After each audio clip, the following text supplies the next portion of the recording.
गर्मी की छुट्टियों में 3 बच्चे रोहन, उसकी छोटी बहन मीरा और बड़ा भाई कबीर अपने दादी के गांव पहुंचे।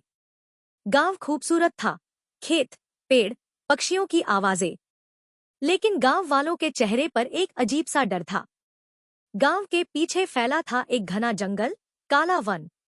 लोग कहते थे वो जंगल श्रापित है, वहां कोई नहीं जाता। रात को खाने के बाद दादी ने एक कहानी सुनाई। बहुत साल पहले 3 बहनों को गलत आरोपों में जंगल में जलाया गया था। मरते वक्त उन्होंने श्राप दिया कि जो भी उस जंगल में जाएगा उसे हम अपनी दुनिया में खींच लेंगे।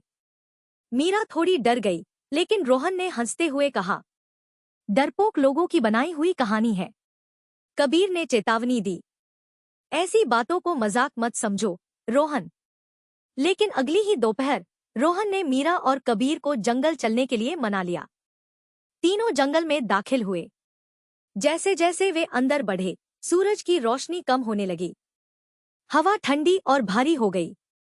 पेड़ों से अजीब सी फुसफुसाहट आने लगी, जैसे कोई छुपकर देख रहा हो। तभी मीरा चिल्लाई, वो देखो, किसी औरत ने हमें घूरा।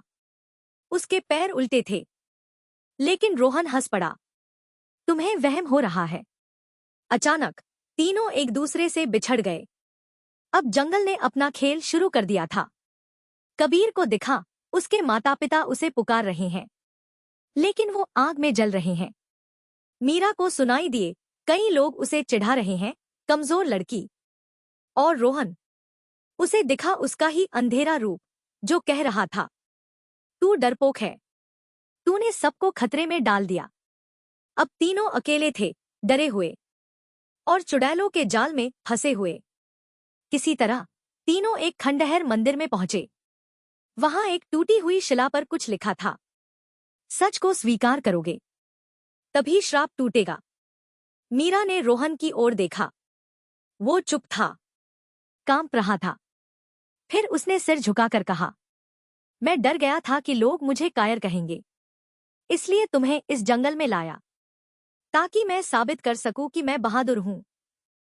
शिला चमकने लगी, पेड़ हिलने लगे, हवा गरज उठी, चुड़ैलों की चीखें गूंज उठी।